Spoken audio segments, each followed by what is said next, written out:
Do you think that people who go to the gym and exercise regularly, do you think they are less prone to such injuries? No.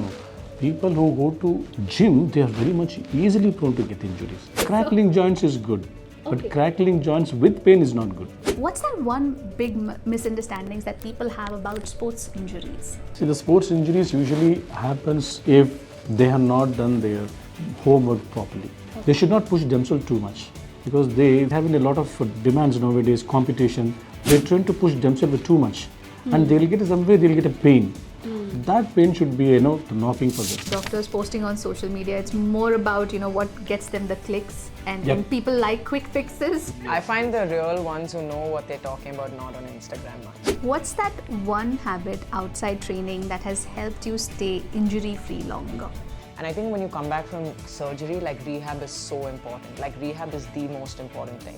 And so for me, with both my surgeries, like I was in the gym for 4-5 hours every day, like just strengthening the leg, making sure that like I could get the best body possible so I could play squash and enjoy playing squash, not just play it because I had to play it. Okay, so for all the upcoming athletes out there, this is a podcast like no other. Our guests today are a perfect example of what happens when sports, science and trust come together. So let us welcome Dr. Jagadeesh, who is the founder of Josh Center, specialist in joint replacement and sports orthopedics, and Joshna Chinappa over here, who is a former world top 10 squash player, the recipient of Arjuna Award and Padma Shri, among many others, for her contributions to Indian squash. So sabse pehle to thank you so much for joining us at Red FM. How are you today? Cool. All good? Acha. So I'm gonna open with Joshna, you. As an athlete, people do see your medals and the wins that you have, but what people don't see is what your body goes through every single day. So if you could tell us, what is the toughest part physically about being a professional athlete? Well, I started this when I was 9 years old, and so I've been on the road almost for the last 30 years.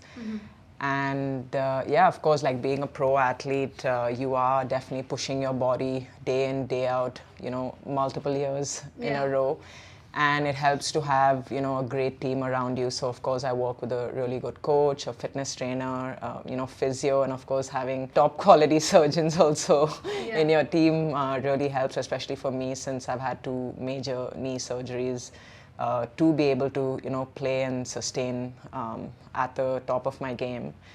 And it takes a whole village. It takes a lot of dedication and commitment to, keep, doing your best, working hard, like making sure that your diet is good, your training supports what you need to do on court, and of course, injury prevention as well. At what point do you think you thought that, yes, I need a support from the doctor as well? Was it a part of, your daily routine kind of thing? Were you told about this, or did you like go through a phase where you got injured the very first time and you realized that you shouldn't be doing this by yourself? Well, actually, the turning point for me was when I was 22. I was playing a professional tournament in the United States, and I kind of fell to the ground with a lot of pain while I was playing on court. And I went to the hospital there, and they had said everything was fine because I had just taken a scan. I had not done an MRI. But I was in so much pain because my knee kept buckling every time I tried to walk. And then I flew back to India a week later, and at the hospital there that I went to was where I met actually Dr. Jagadeesh. And that's when he told me I had torn my ACL, and I had not even known what an ACL was at that point. So just like me wondering, what's an ACL? Must be important for the body. The anterior cruciate ligament, which kind of holds the knee together. And I remember Dr. Jagadeesh was like, you're going to be out for almost like 10, 11 months.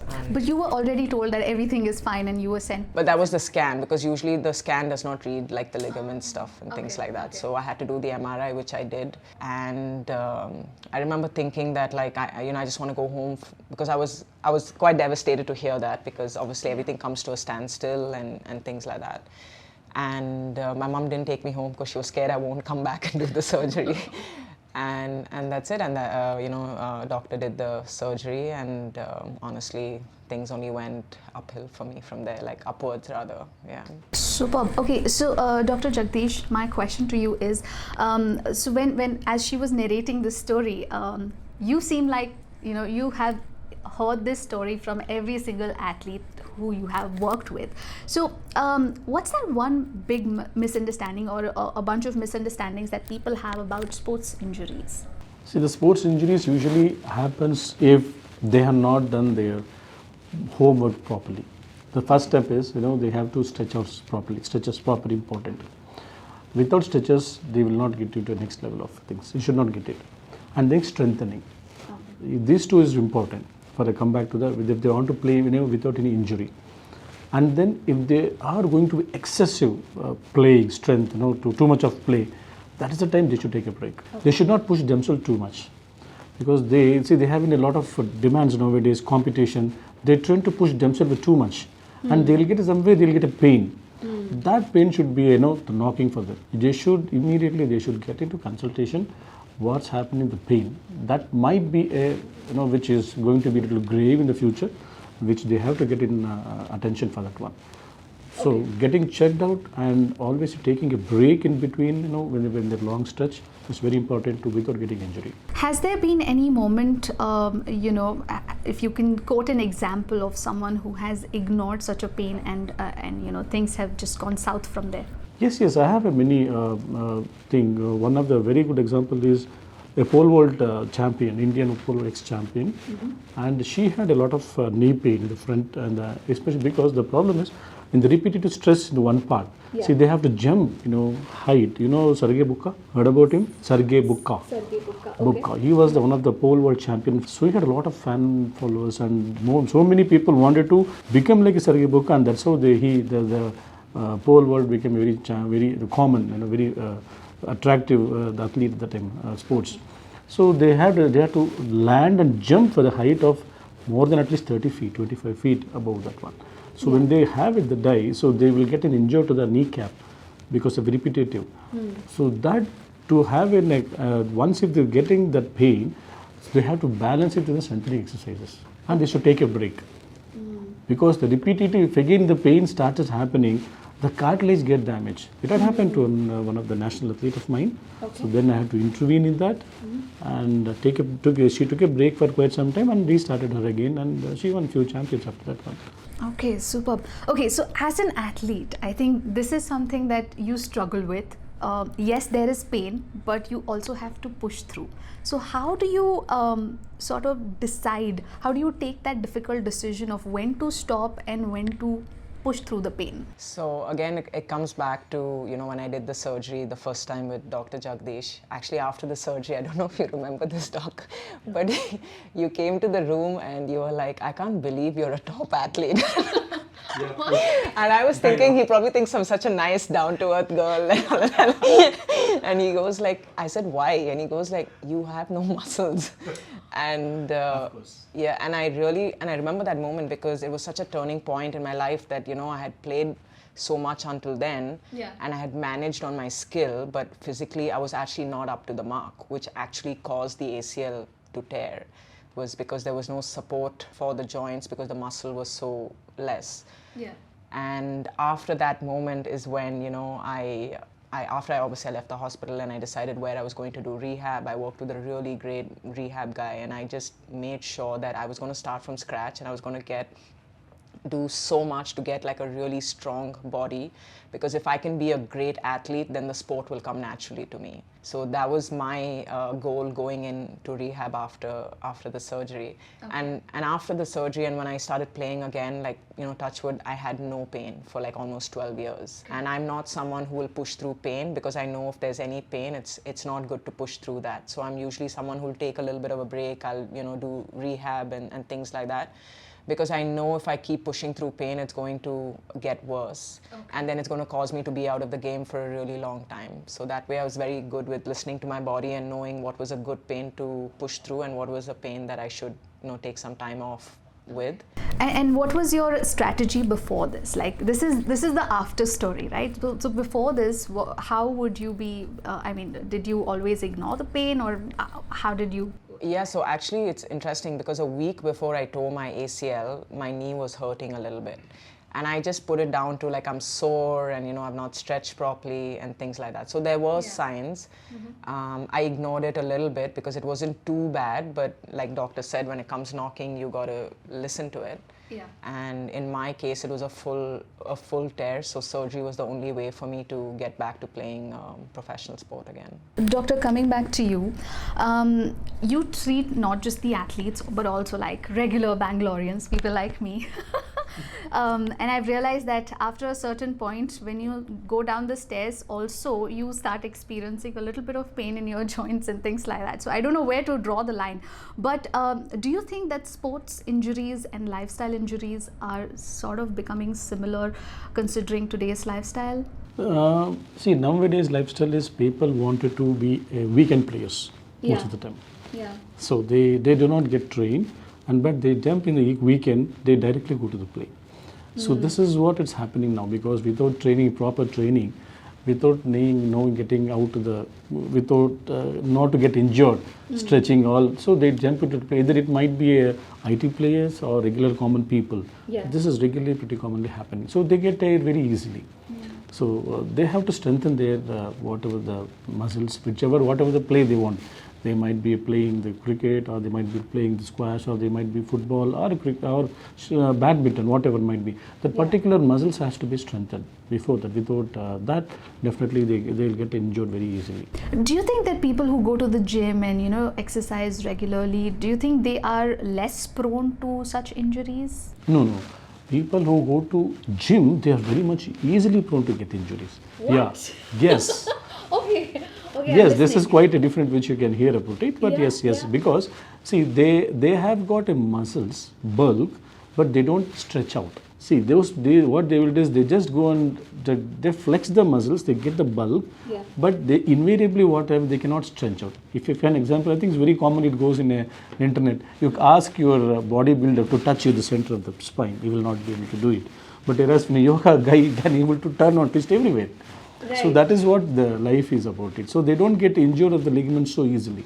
Whereas when completely, so that is why you have not only your strengthening, conditioning and stretching, both is important for the player. Okay. So it is quite a daunting task for the player to get into that, get all these two together. That's very important. So you're saying that whether you are an athlete or a regular, as in like a normal player who just likes to play during the weekend, it is important to strengthening and conditioning, as you said. Both of them are important for you to carry out your sports. You are also known for robotic joint replacement and preservation. When do you think someone should worry about their joints? When they start getting knee pain, that is, for example, I'm a middle-aged guy. Suppose when I climb down the stairs or when I squat, if I start getting pain, that is the alarming point. That is the pain which you should not neglect about it. It might be the many causes might be there. So it might be overdoing yourself, or you might have put on your weight. Okay, or might be hormonal changes, or you have used your knee excessively. That's excessive wear and tear, what we call. So that can be there. So there are many causes of this one. And an active guy getting a pain in the front of the knee when these two activities, climbing the stairs or climbing down the stairs or squatting. Okay. So this is the knocking door for them to exit. Some people have this understanding that after 30, it's kind of common or sort of expected to have joint and knee pain and things like that. What do you have to say about that? No, 30s and all is nothing. It's nothing. They should not get pain. So that is it will be old. It shouldn't be. Personally, I've had friends who are just like, I hear some crackling sounds from my joints, but it's probably nothing. Crackling joints is good, but crackling joints with pain is not good. There are two entities. Okay. So that means that suppose if you have done your work, strained your knee or any joints, you get a crackling noise. That is because it's overstuffed your knee joint for some time. Okay. But if it soars, then that is a different issues. That's a different one. You need to take rest, or you need to get tested, diagnosed what exactly it is. So that does not automatically mean surgery, but definitely something's off and they need to work on it. Yes. You might be, get to notice some people, when they walk when they squat and cup, the crackling noise comes from their knees. That's normal. Okay. All right. So if they have any kind of pain while going down the stairs or climbing up the stairs or while squatting, that's when they should definitely visit a doctor. Yes. Okay, superb. Okay, Joshna, would you say that you got lucky with Dr. Jagadeesh? Absolutely, because for me, actually, Dr. Jagadeesh is like an emotion to me, because I met when I did my 2 surgeries. They were just at such different stages in my life and my career. And the first time, of course, I was starting out on the pro tour, and to be told I was out for a year. You lose points, you lose your income coming in, and then you have no body as well. So for me, after that, and because I had friends as well who also had torn their ACLs around the same time, and I know how much they struggled after that. And I did not struggle. I actually got better as an athlete. I worked on my body so much that I worship my body after that surgery, because I know what I've put it through, and I know what the fact that I had Dr. Jagadeesh, who did his job so well, that I was able to have that career for the next 15 years without any injuries, without any pain. And I had friends who, after 7 months, their ACLs had dissolved, because their surgery was not done properly. I was definitely very lucky that I had, doctor do his job really well. Okay. As an elite athlete, what do you think a person should look for before trusting somebody with their body, as in a doctor? I think it's important to, of course, do your research and also have a good physio as well, because a physio also can tell you a little bit of what's happening. And for example, in 2023, after the Asian Games, during the Asian Games, actually, I had really bad knee pain, and it was not normal. I couldn't drive, I couldn't get out of bed easily, and things like that. And I just thought it was, it's okay, I'm fine, and things like that. And I remember making an appointment with Dr. Jagadeesh, and I met him, and he said, you will need surgery. Another thing I really liked is that doctor doesn't tell you to do a surgery unless you absolutely need it, because I think there are many times doctors can tell you to do a surgery that you don't necessarily need, right? So for me, when he told me that, again, I was in disbelief that I would need one more surgery and I'd be set back.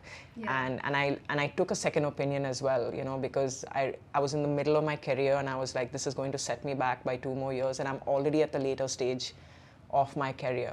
But I decided to do the surgery because it was not just about playing, it was about quality of life. I want to live a very comfortable, fit life outside of sport. I want to do other things. I want to be able to train, play other sports, and things like that.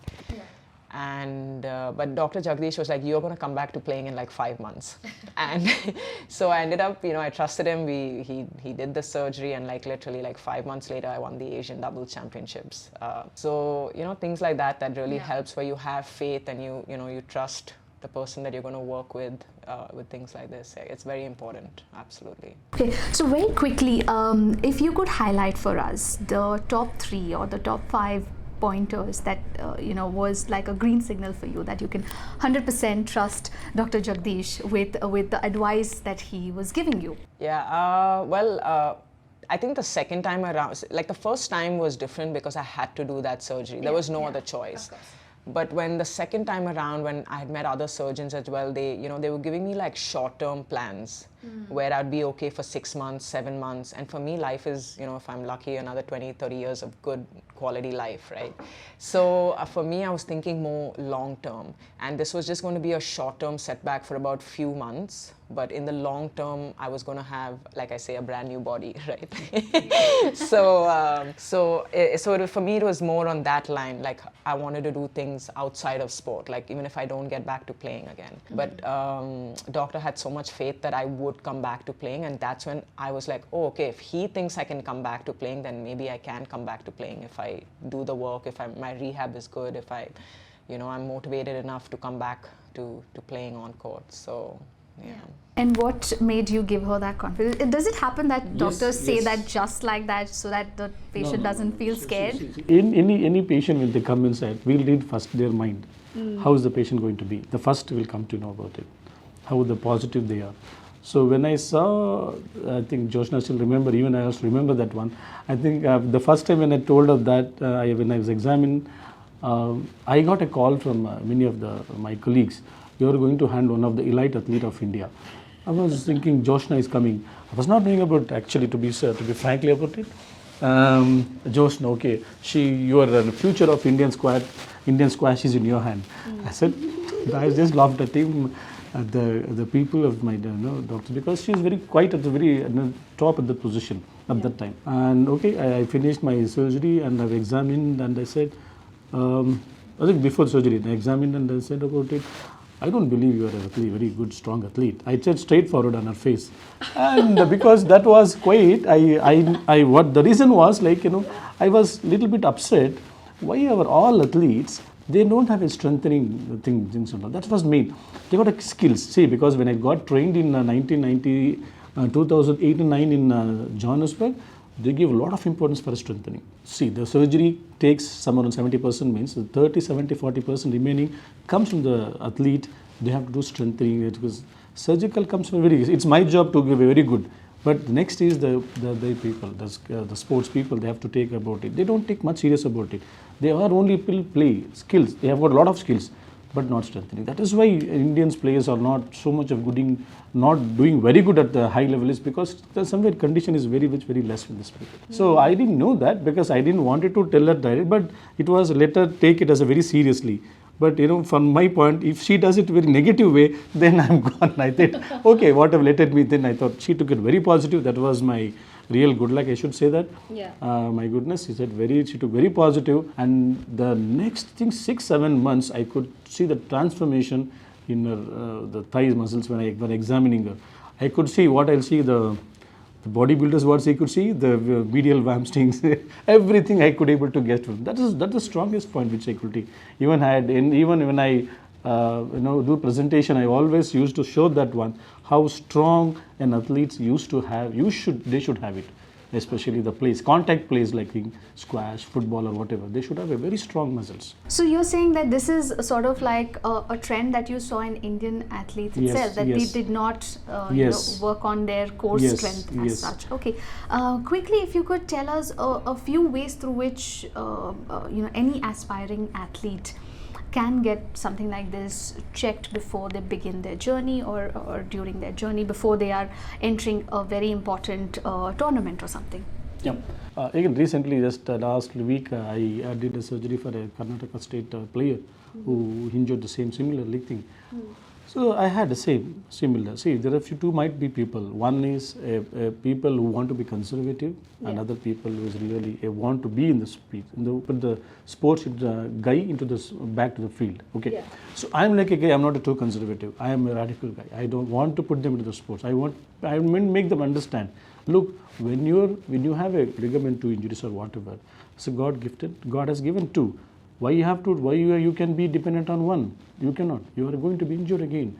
So it's my duty that I'll give you 100%, but you have also same expect from you 100%. That is what you have. You can give 100% full completely to the players to go back to the sports.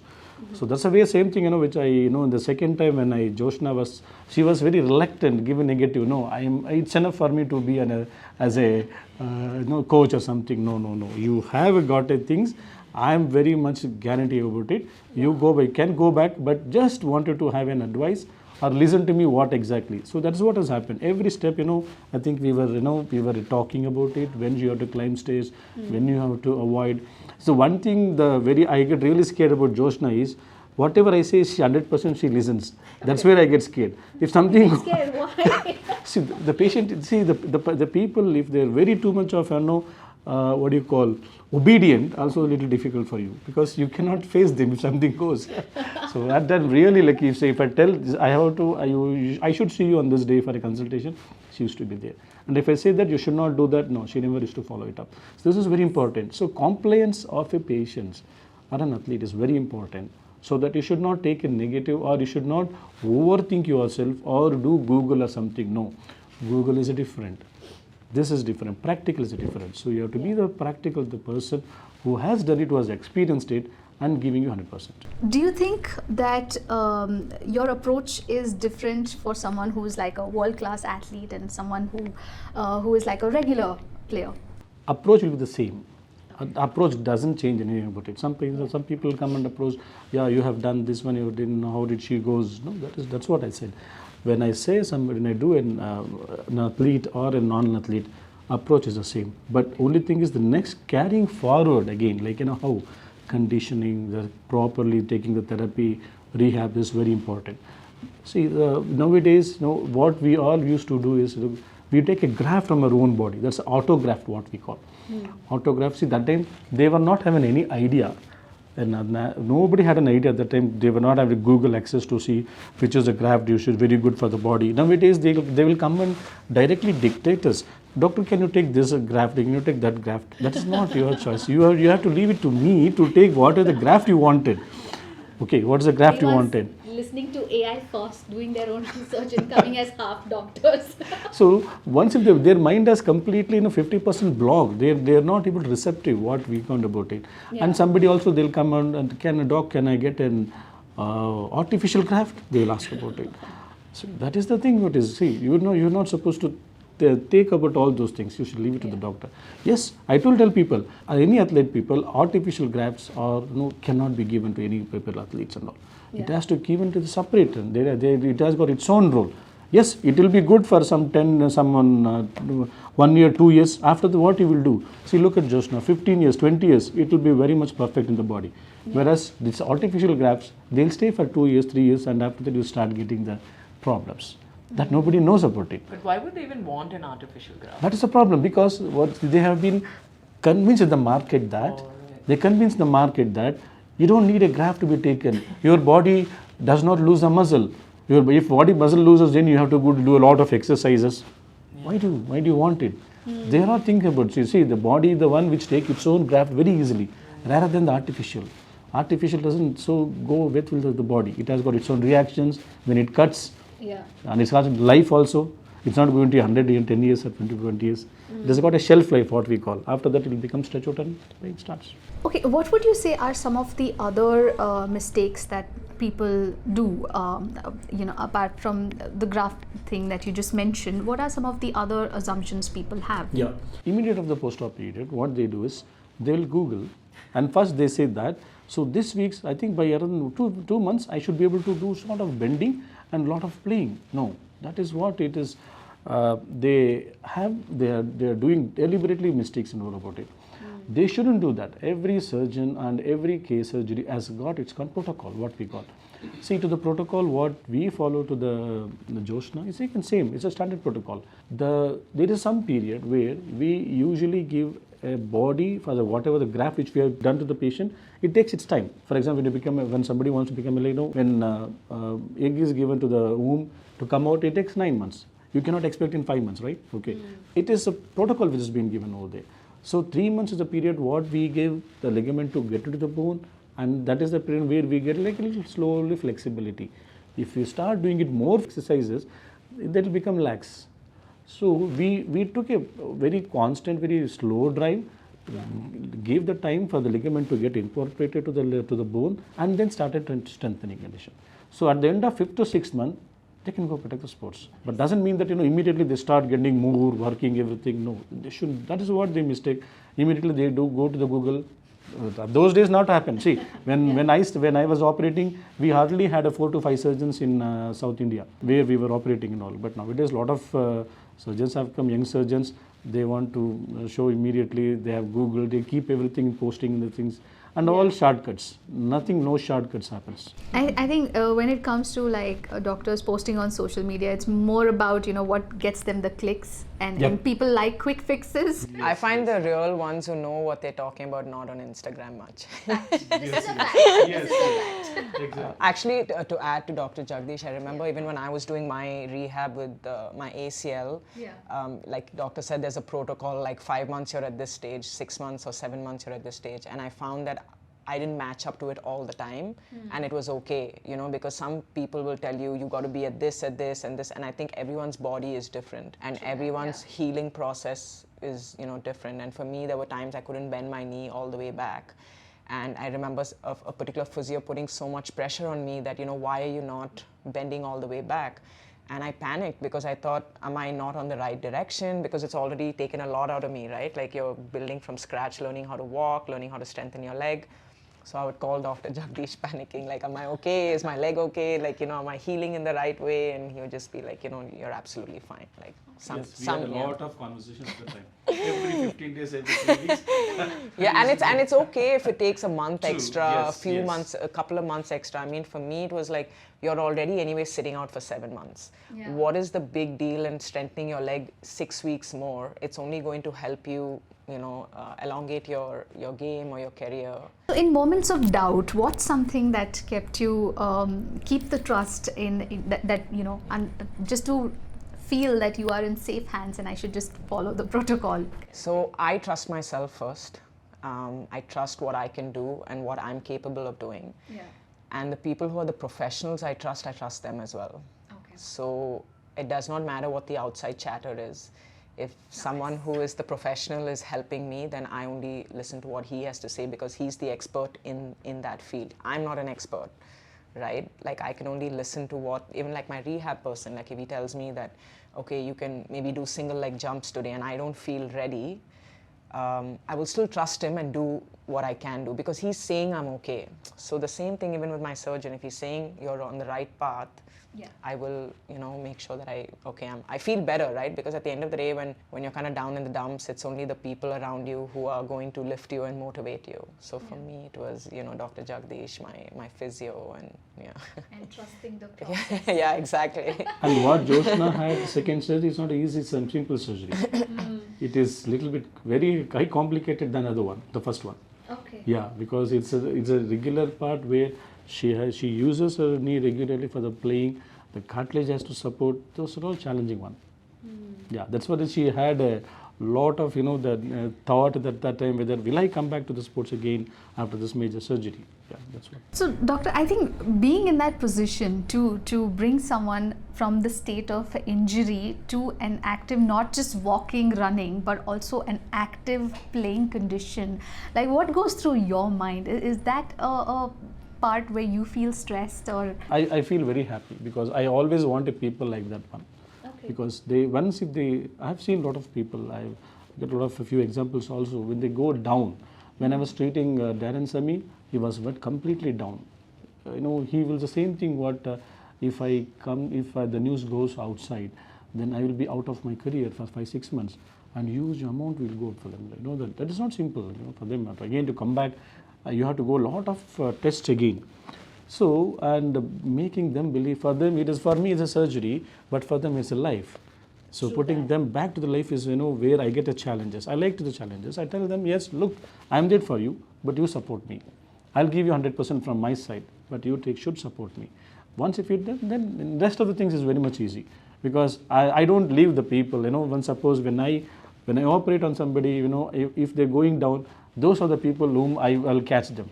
I'll catch them and tell them, yeah, look, you're not reported me, or you're not sending the photos, or you have not told me how you're progressing. That is very important. So that is why I try to push them back to the sports. So you are an expert in sports orthopedics. What do you think is different about this than the normal orthopedics? Normal orthopedic surgeons, it is a totally different, I can tell about it, okay? So here, I'm an athlete, I have a passion. I know what is it, I cannot sit. If I get injured, I cannot sit because I want to push my life. So life is for mobility. That is what my quote is always. So you should move on. You should move on. If I tell somebody, even if I come to my clinic, if somebody the stress and pain is there, I don't tell them to take rest. I will tell them, yeah, it has happened because probably there's an imbalance. So whereas normal regular orthopedic surgeon, what will say, take rest.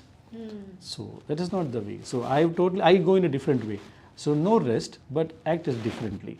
You leave that part which is soaring, you act opposite to the one, so it could get balances. For example, you know, if I am sitting for quite some time, I might get a stressed pain, you know, because repetitive stress in my shoulder, because I'm keeping like this. Yeah. So doesn't mean that, you know, I have to rest. So I'll go in opposite direction, build opposite muscles. So it balances. That is how it goes about it. So the person who he is an athlete or who knows about the athletic life where he cannot go and sit for a period, and only he can understand. So that's where the sports orthopedics and the sports medicine comes in. So Bangalore parents whose kids are now into sports, what is that one mistake that they should 100% avoid? Not too much of giving pressure to them. Okay. Putting back to But me. what Yes, about pushing? you go pushing, you go, you see your neighbor guy is doing 100%, just come back to the sports. Yes, each and every person, each and every body has got, it's their own takes with that one. So know your kids' body, stress out. If they have a pain, do not push them, please, not to push them. I've get a lot of, the kids comes over there. Yesterday I got one female who plays for a cricket, state. She has a pain. Why? It's because she has been using force so much up. She's been bowling for so much of period, and somebody had diagnosis as some other meniscus. I said, no, it's not a meniscus. Please come back again and do an MRI scan and show it to me. I said, I don't want MRI scan, but still they want to get an MRI scan because somebody had already put their in mind. No, I don't mind, no problem, get MRI scan. I told him not because of a scan, because of a meniscus, it is because of the kneecap injury. That is bowling. Too much of repeated stress. They're not giving the time rest for the kid. Yeah. So give the rest important, stretch them and teach them some strengthening exercises. That is more important than, if they are pre-injury, if they don't get injury in there, this important, the future is good. Once if injury happens, mental stress will be too much with them. And not everybody like as a Joshna, because that is important. Not everybody like a Joshna. That is what I wanted to make her. And very strong people only can come out of this one. They have to believe in themselves. That's very much important. Okay, Joshna, what's that one habit outside training that has helped you stay injury-free longer?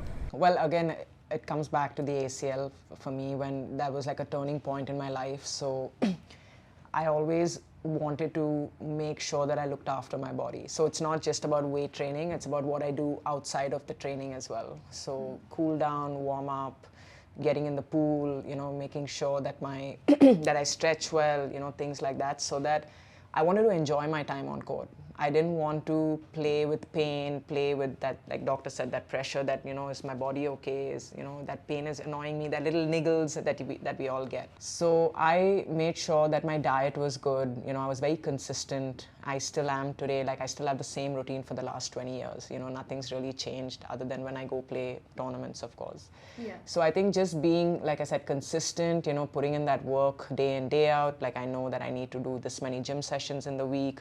And I think when you come back from surgery, like rehab is so important. Like rehab is the most important thing.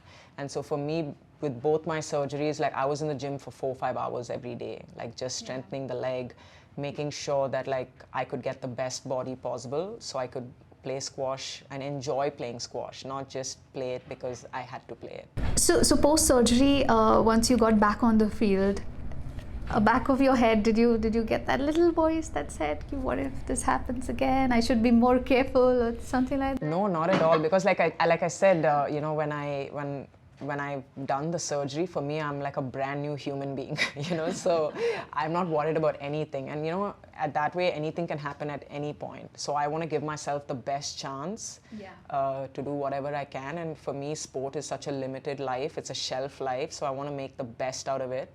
And I never wanted to look back and go like, I wish I did this little more, I wish I trained a little harder. So now when I look back at any point of time in my life, I've given it 200%, so it's fine.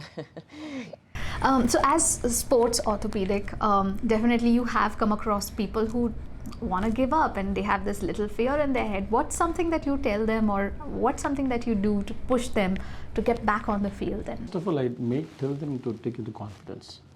Like, I will show them what is you have endured and what I have done it. So you don't have to get, think that, something has been happened. No, I will make them very clear what I have done to you. And this is what it is. If it happens, then rest of the things are normal. So if you go back to the sports, this is a proper rehab, you can do it. So once if I try to convince them, if you get into their mind, clear their confusions. So take off everything negative from their mind. I think it is positive. So what I do is regularly I'll show most of them my surgery, in a monitor. I'll show what is ligament, what is ACL, what is meniscus, so that what is cartilage. They'll get little confidence level increase. Yeah, just good. Yeah, my cartilage is good. My it is good. Oh, then I'm good. So once if they get a confidence, rest of the things is very easy. Putting it back to Rehab, unless and then they are very much compliant to my words. That is next I'm taking put. Then next of things are very easy. Because I have come across people who they are not athletes, but they've had a fracture or something, and post that they have even stopped jumping. The assumption is that after the surgery, it's not the same. It's not as strong. What do you have to say about such a thought process? Yeah. See, there are something like a stress I said about it. Stress fractures do happen about it. It's all because of a repetitive stress and all. That fractures that otherwise doesn't happen so easy. Okay, then we have, in those cases only, what we do is retrospectively, we think in a biomechanics. Biomechanics what we call. For example, I put an example for Sachin Tendulkar. Sachin Tendulkar had in the beginning, he used to play back player. Whenever he used to receive the ball, he's a late player because he has a heavy bat. So he cannot come forward and hit. So he used to receive the ball, go behind and hit. So he had a lot of taking the stress to the grade toe, the foot to have a grade toe there.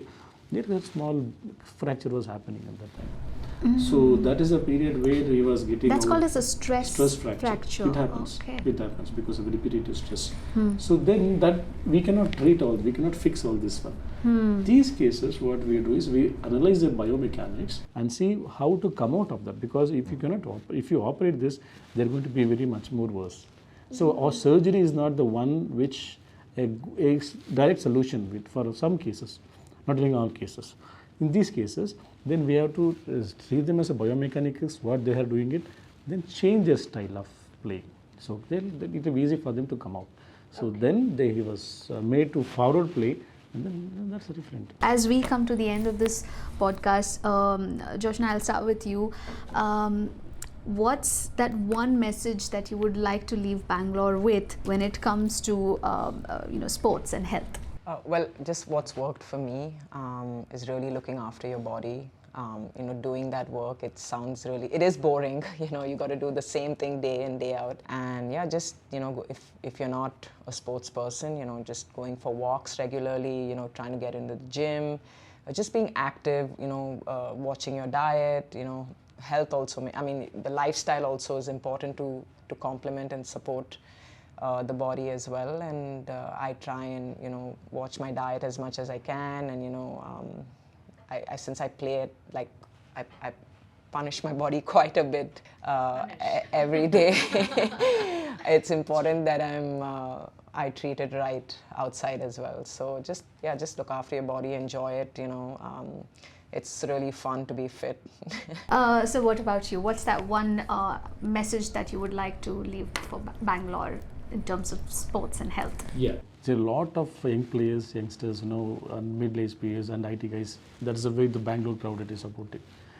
And if you want to play sports or to be active, or if you get injured, so see where exactly it has to be done. Read properly. Know your doctor, whatever, probably get treated, and at the same time, again, go to the proper rehab exercises, strengthening. Without this, and definitely please do not get into it. You will definitely get injured, or you cannot go back to the normal sports again. All right, thank you so much, both of you, for joining us at Red FM. And I'm 100% sure anyone watching this podcast will have something or the other that they'll take away and imply in their life. So thank you once again. Thank you. For non-stop entertainment, don't forget to like, share and subscribe to Red FM Bengaluru.